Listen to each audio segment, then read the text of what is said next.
Lucas capítulo 4, verso 1. Jesus, cheio do Espírito Santo, voltou do Jordão e foi guiado pelo mesmo Espírito no deserto. Feche os seus olhos.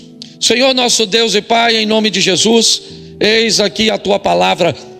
Continua falando conosco, usa-me como um canal de bênção, ó Pai, para gerar energia através da Tua palavra, do Teu Espírito e da Tua presença. Para mim, ó Pai, e para todos aqueles que estão agora aqui presentes, para todos aqueles que estão, ó Pai, nos acompanhando agora pela internet, e para todos aqueles que terão acesso a este ambiente, ó Pai, posterior ao horário de culto.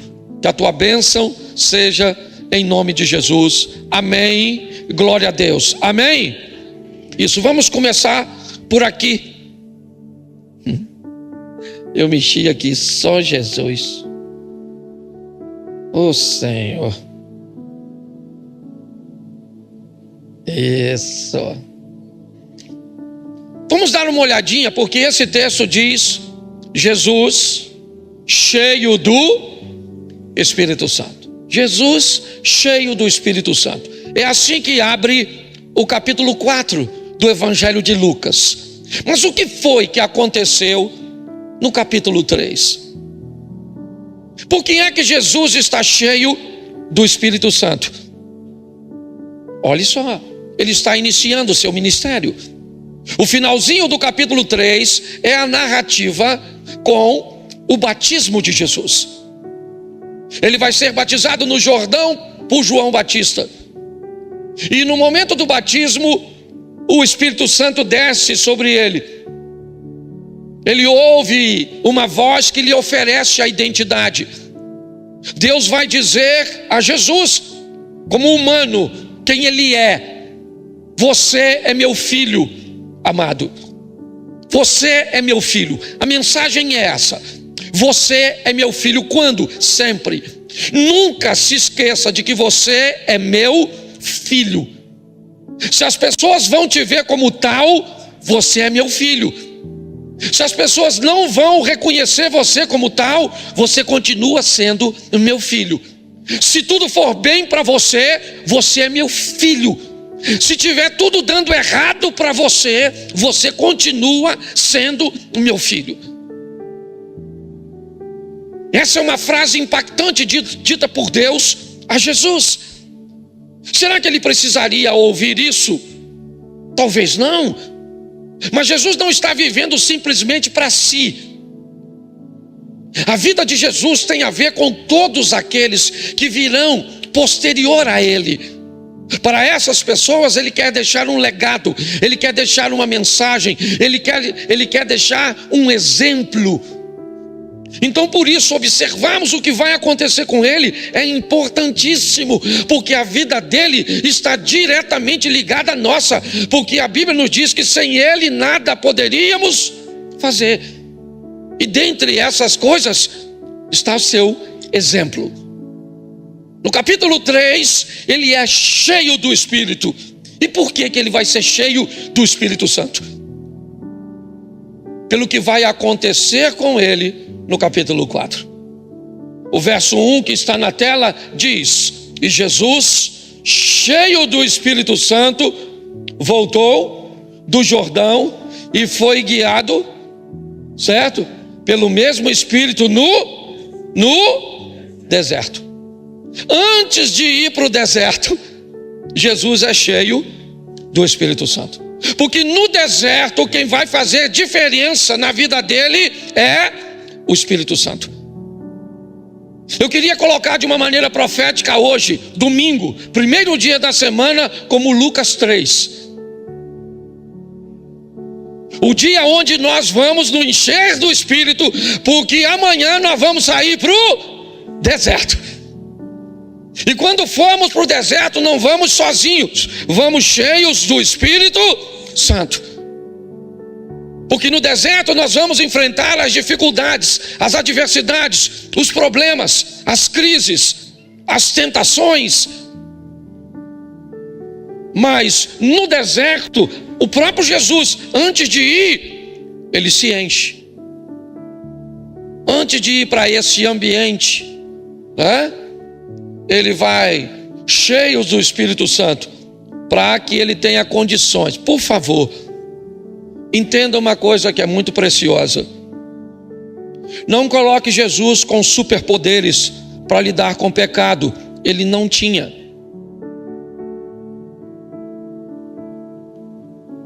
Jesus tinha que ser idêntico a Adão. Porque se Jesus não é idêntico a Adão, não é justo. A Bíblia diz que o pecado entra por um homem e o pecado sai por um homem. Ok? Então, Jesus como homem, como ser humano, ele não se sobrepõe a Adão. Se ele pudesse usar seus poderes sobrenaturais para dominar o pecado, poderes cujos quais Adão e postura cujas quais Adão não poderiam acessar, não haveria justiça. Deus seria injusto. O que nós olhamos aqui é a maneira cuja qual tanto Adão quanto Jesus lidava com aquilo que ele tinha acesso, ok? Com aquilo que ele podia acessar. O Adão podia acessar a Deus do mesmo jeito que Jesus. Mas ele não fez. Então não sei qual vai ser seu dia ou como vai ser seu dia amanhã. O que você tem para pagar, o que você tem para enfrentar. Quais serão os problemas que você vai enfrentar. O que você tem que resolver. Eu só sei que o deserto, ele vai vir amanhã. Então eu vou te dar um conselho hoje. Seja cheio do Espírito Santo de Deus. Pastor, eu posso ser? Pode, porque você é filho de Deus. Filho de Deus. É assim que funciona. Então nós olhamos para o verso 1, nós vemos que ele vai para o deserto no verso 2. Mas ele só vai vencer no deserto a partir do versículo 2. Por aquilo que ele está levando no versículo 1. Ele vai para lá. Você quer ir para casa e ter vitória? Vai cheio do Espírito Santo. Você quer ver as portas se abrirem? Vai cheio do Espírito Santo. Você quer ver você prosseguir sem ficar decepcionado? Vá cheio do Espírito Santo. Porque se ele for com você, 1000 cairão ao teu lado, 10.000 cairão à sua direita, mas você não será atingido. Mas pastor, tem muita gente caindo. Pois é, mas você precisa decidir a que grupo você vai fazer parte. É assim que funciona. Então começa por aqui. Porque a partir do verso 2, coloca aí, eu vou tentar ler o mais rápido possível, certo? Durante 40 dias, sendo tentado pelo diabo, nada comeu naqueles dias, ao fim dos quais teve, verso 2. Aqui nós temos duas coisas preciosas para aprender com o evangelho para gente grande. Primeiro, já ouviu falar que quem jejua não deve contar para os outros que jejuou? Sim ou não? Quando Jesus jejua no deserto, ele está com quem? Com quem? Ele está sozinho, fala assim, sozinho. E ele jejuou, sim ou não? Então como é que Lucas escreveu? Se Jesus estava sozinho, foi porque Jesus contou. Fui para lá e jejuei. A Bíblia diz que não é para fazer alarde, não é para criar promoção, você está entendendo? Mas tem gente que vai fazer um jejum e vai na casa dos outros na hora do café da manhã. Aí a pessoa, toma um café? Não estou com fome, não, mentira. Muitas vezes você está com fome, então você vai falar, eu estou num propósito. Pronto, acabou. Não anula não, tá certo? Então ele fica sem comer quantos dias? O jejum dele acabou? Sim. Certo?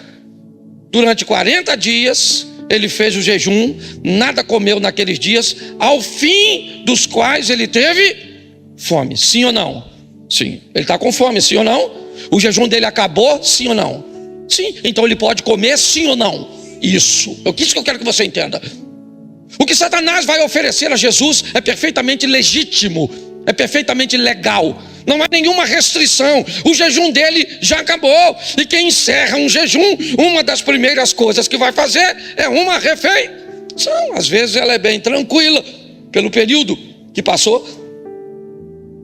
Mas o que o Satanás vai oferecer a Jesus é legal. É tão legal que é amparado por textos bíblicos. Talvez você jamais imaginaria que Jesus no deserto encontraria textos, certo? Que o embasassem tão bem para fazer determinadas coisas. Não tem comida? Não tem, mas se tu és o Filho de Deus, diga a essas pedras que elas se tornem em pães. Isso é um texto do Velho Testamento que Satanás já está usando. Isso é um versículo bíblico que o diabo está usando.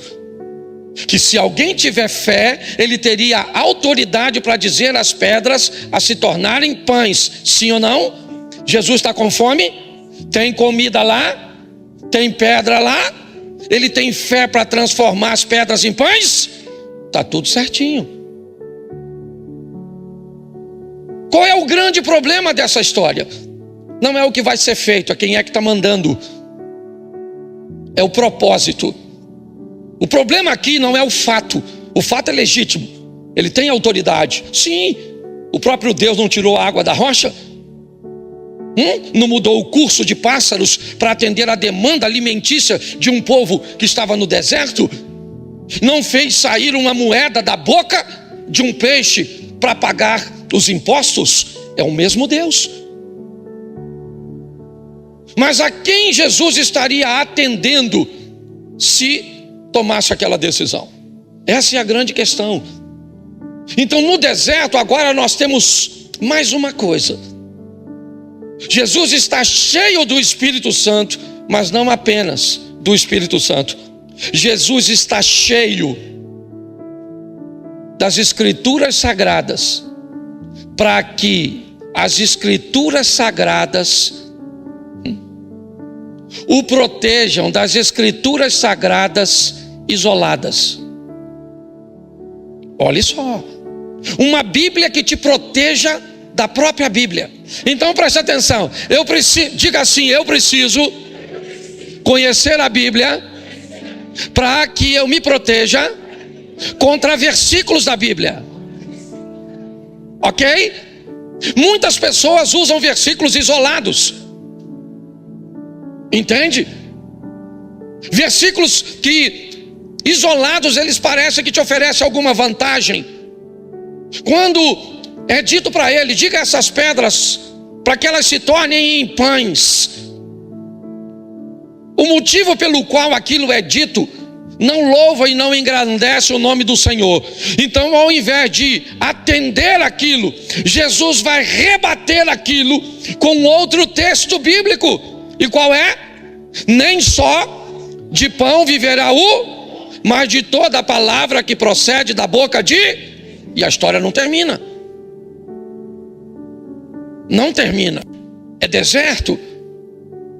Entende? É um ambiente de tentação. Aquele que vai tentar, ele é ardiloso. Então ele vai para a próxima fase. Se você estiver em perigo, leva Jesus ao pináculo do templo, lança-te daqui abaixo, porque está escrito, preste atenção o que diz, está escrito que o Senhor dará ordem aos seus anjos, para que eles te socorram, te protejam, e você não tropece. Olhe bem, note que é uma guerra de conhecimento, porque no deserto, meu irmão, no momento de tentação, no momento de dificuldade, no momento da pressão, o Espírito Santo e a palavra de Deus é o que vai fazer diferença na sua vida.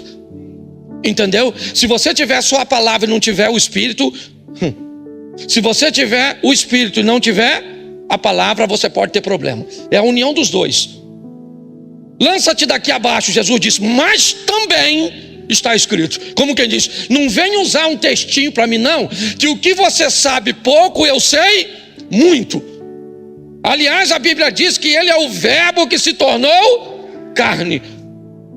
Entende? Se você vai amanhã, se você vai para o deserto, sem o Espírito Santo, e sem o conhecimento pleno da palavra de Deus, você pode se tornar um alvo fácil, porque está assim de gente citando texto bíblico na internet, que se você não tiver entendimento dos contextos, você cai no laço dos textos isolados. É assim que funciona. Jesus diz agora para ele: não tentarás ao Senhor teu Deus. Mas ele não desiste, ele continua, e ele vai novamente agora dizer aqui a todos esses reinos, ou os reinos deste mundo. Esse ambiente é narrado em Jericó. Quando você vai a Israel, Jericó é onde está o monte do precipício, o monte da tentação, né? O Jordão está abaixo. Então Jesus é batizado por João, segue, sobe, é isso que está descrevendo. Eu não sei, para te falar a verdade, eu não tive a curiosidade lá em cima, tem até um teleférico, mas eu não quis ir. Eu não sei qual é a perspectiva que se tem de reino. Talvez olhar lá de cima e olhar do outro leste, na Transjordânia, isso, do outro lado, certo? Síria, Arábia Saudita e todos aqueles que estão do outro lado. Olhar para trás e ver o deserto do Negev. Eu não sei qual é a perspectiva. Mas a perspectiva, independente da que seja, uma coisa está acontecendo: me adore. Note que esse não é mais um texto bíblico. Se prostrado me adorares. 2 vezes Satanás diz: está escrito, diga a essas pedras para se tornarem pães. Adiantou sim ou não? Então ele tenta de novo. Está escrito, o Senhor dará ordem aos teus anjos a seu. Então, já que a Bíblia não funcionou, que tal eu te oferecer glória? Que tal eu te oferecer honra? Que tal eu alimentar seu ego? Porque para o diabo, os fins, eles acabam justificando os meios. E quando ele diz isso, Jesus novamente diz para ele um texto: para trás de mim, Satanás. Apenas ao Senhor teu Deus adorarás, e somente a Ele servirás. E o diabo, o texto, eu gosto dessa colocação, porque o verso 13, coloca aí por favor, o 13. Passadas, que foram as tentações de toda sorte, apartou-se dele o diabo até o quê? O diabo foi embora? Não, ele se retirou, aguardando o quê? A próxima oportunidade, o próximo deserto. Você está entendendo? A próxima distração, a próxima. Ele é um oportunista, e é isso que Jesus está nos mostrando. É isso que o capítulo 4 nos mostra. Vou para o deserto, vou todos os dias, porque a Bíblia diz: todos os dias somos lançados como ovelha ao matadouro. Todos os dias o deserto está nos esperando, no trabalho, na escola, com os amigos, na família, em todos os ambientes. Então Jesus para o deserto não vai sem o Espírito Santo, e para o deserto não vai sem o conhecimento da palavra. E sabe que se o diabo não venceu hoje, fique esperto, porque ele fala para quem está do seu lado: o diabo vai voltar. Fala para quem está do seu lado: ele nem foi ainda. Você está rindo porque às vezes o negócio é difícil.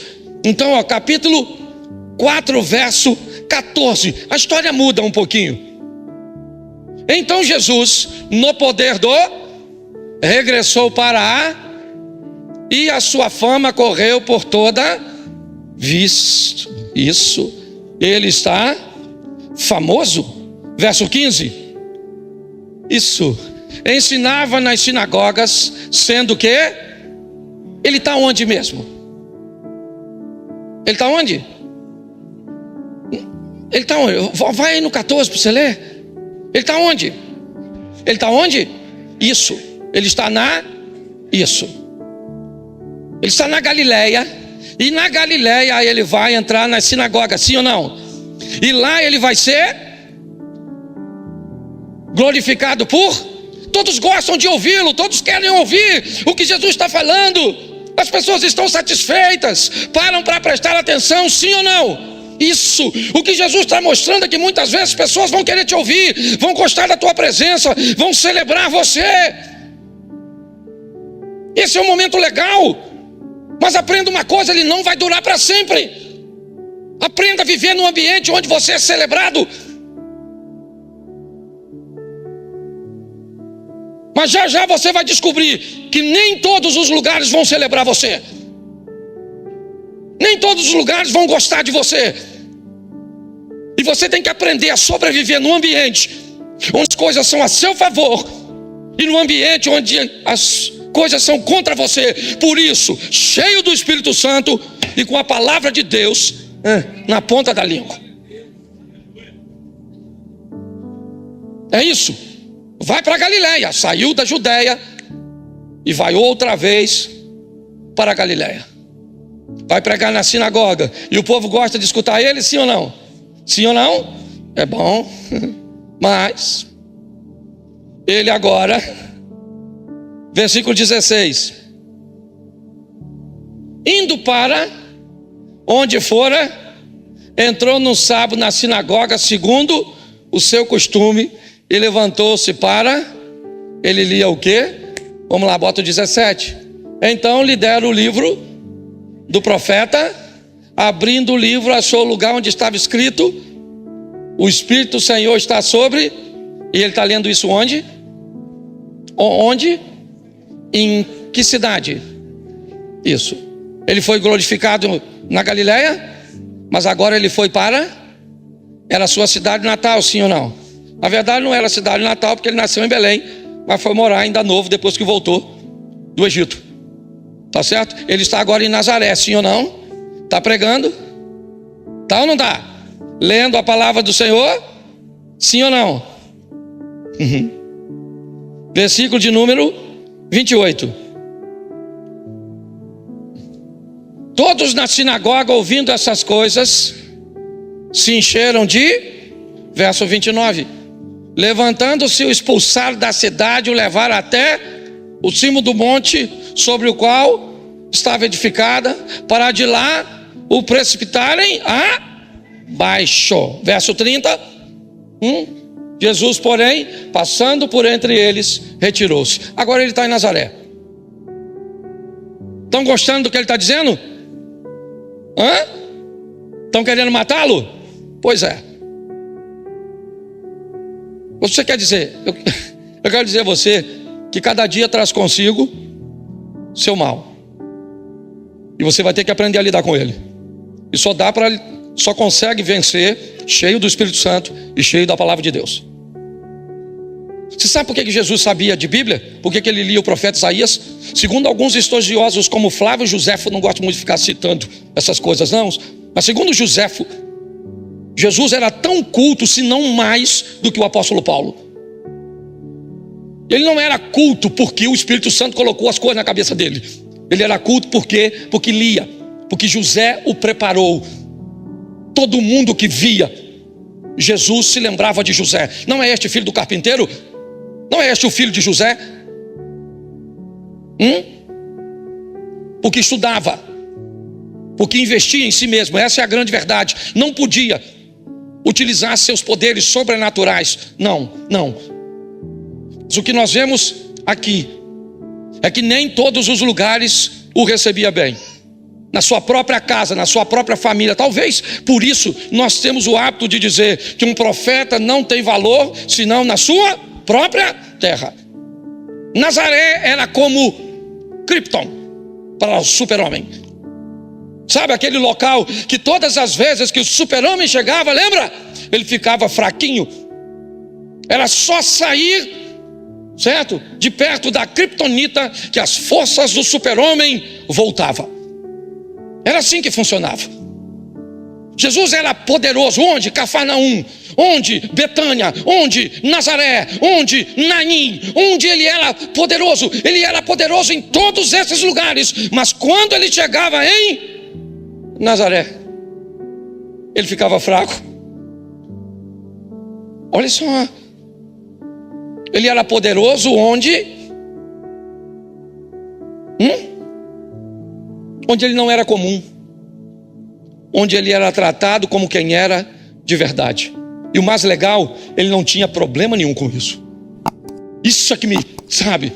Porque se fosse um de nós, se tinha um local que nós não gostaríamos mais de ir na nossa vida, seria: eu vou num lugar onde ninguém. Mas ele ia lá. Fazia muitos milagres? Não fazia, porque tinha gente lá que cria. Então ele fazia poucos milagres, mas não deixava de atender a demanda daquele lugar.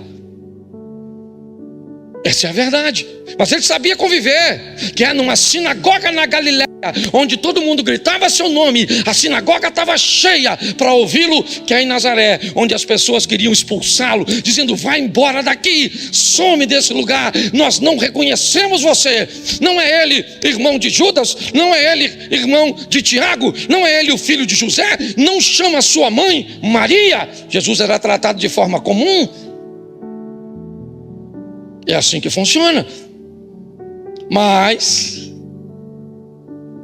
versículo 31 do capítulo 4: desceu a Cafarnaum, cidade da Galileia, e os ensinava no sábado. É fantástico, quer ver? Vamos ler um pouquinho. Aí vou ler até o 37.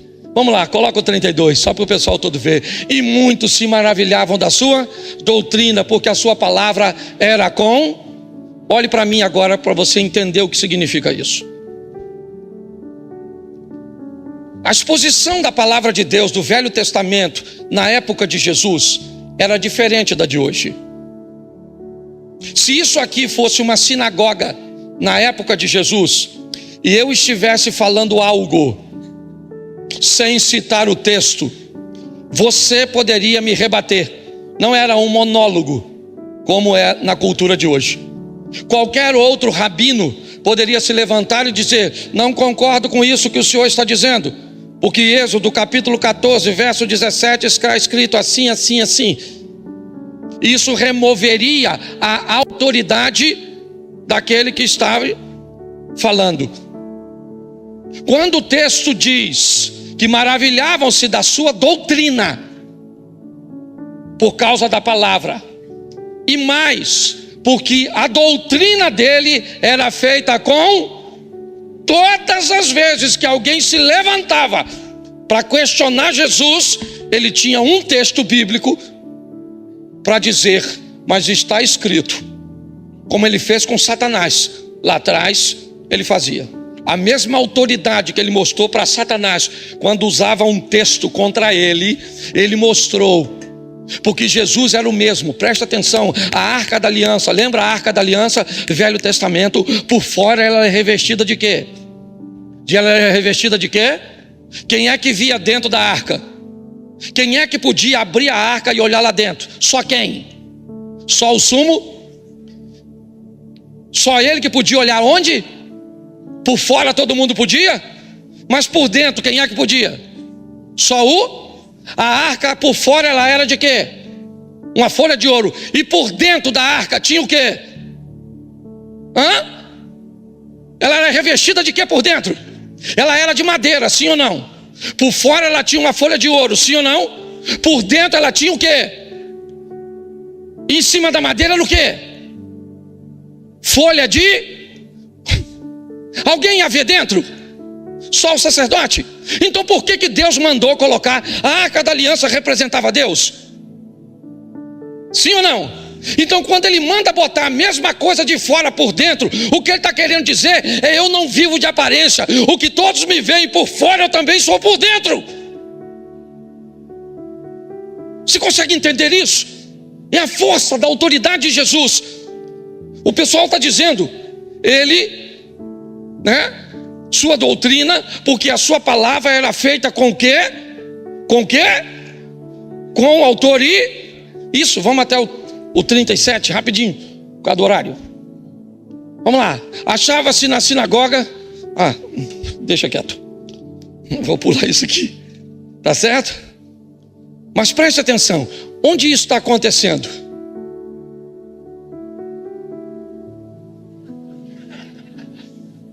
Onde é que está acontecendo? Não, volta para mim no 31. Eu preciso explicar isso. Onde é? Ele já falou na sinagoga da Galileia, sim ou não? Foi bem recebido, sim ou não? Aí ele foi para Nazaré, foi bem recebido? Aí ele vai para Cafarnaum, ele é bem recebido? Sim, olha só. Por um lugar ele passa, ele é bem recebido. Por outro lugar ele passa e não é bem recebido. E a vida? A vida continua, mano. Você está entendendo? Para de prestar atenção em quem não tem nada a ver com você. E você está entendendo? Para com isso, para de ficar. Jesus está andando, me recebe bem aqui, eu estou aqui, foi aqui, me recebeu. Agora ele vai para Cafarnaum, cidade preferida de Jesus. Por quê? Porque na época de Jesus era assim, como São Paulo, capital. Não de tamanho, mas por onde as coisas passavam. Eu morei 2 anos e meio em São Paulo, quando era solteiro. São Paulo as coisas chegam primeiro na moda, chega primeiro na construção. As coisas chegam por lá.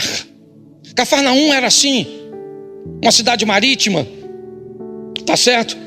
Mas também de um ambiente terrestre muito bem estruturado, armazéns e uma boa estrutura. Por isso Jesus concentra ali seu ministério, porque por ali passavam as caravanas que vinham da Índia, trazendo suas especiarias para subir para a Europa.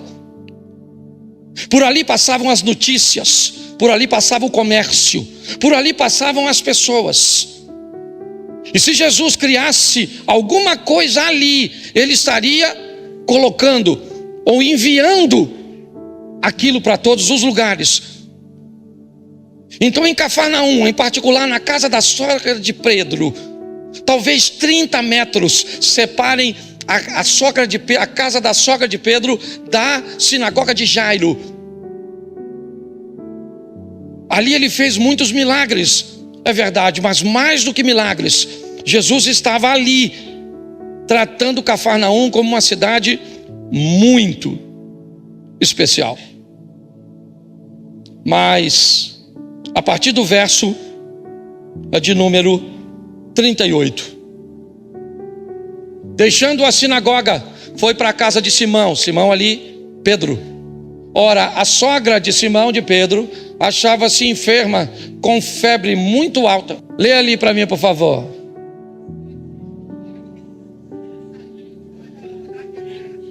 Sendo já dia, saiu, e as multidões,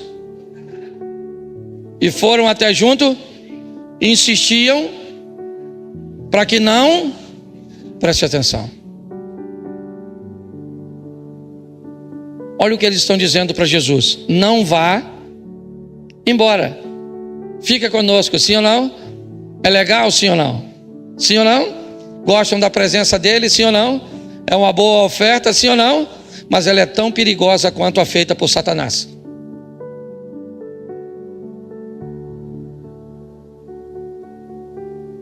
Bota o verso seguinte. Ele, porém, disse o quê? É necessário que anuncie do reino de também, pois para isso é que fui. Quem diria que uma frase tão doce de alguém que diz não vá embora, fique aqui, tem a mesma conotação tão perigosa quanto a de Satanás ao dizer lança-te daqui abaixo, transforme essas pedras em pães, ou a do discípulo Pedro que diz não morra, não faça isso. Jesus vai explicar para eles o que eles queriam só para eles. A intenção deles é boa, sim ou não? mas o propósito não é esse. Aí Jesus diz: olha, é necessário. Ele está dizendo: eu até gostaria muito de ficar com você, mas esse não é o meu propósito. Não foi para isso que eu fui chamado. O que eu estou trazendo não é só para você, Cláudio, também é para o Wesley, também é para o Edalmo, certo? Também é para a Juliana. É isso que ele está dizendo. Quando percorremos o capítulo 42, ou o capítulo 4 do Evangelho de Lucas, nós vemos um caminho bem interessante trilhado por Jesus. Me encho do Espírito Santo, me preparo com a palavra e vou para onde? Vou para o deserto. No deserto vou enfrentar Satanás, sim ou não? E aí então eu vou cumprir meu propósito. Na Galileia as pessoas gostam de mim. Vou para Nazaré, as pessoas não gostam ou não me compreendem. Aí eu vou para Cafarnaum, todo mundo gosta daquilo que eu estou fazendo, certo? Mas agora eles vão dizer: permaneça aqui. E ele diz: não, esse não é meu propósito, eu vou continuar fazendo. Eu não sei o que Deus tem a fazer com você no seu deserto. Eu não sei. Eu sei que nós temos vivido um superaquecimento. Essa é a grande verdade. Não está fácil não. E eu não estou falando do sol, eu não estou falando da camada de ozônio. Eu estava voltando ontem. Um garoto de 15 anos, para conseguir liberar a fase de um jogo de videogame, foi instruído pelo próprio jogo a pegar uma arma e matar algumas pessoas na escola.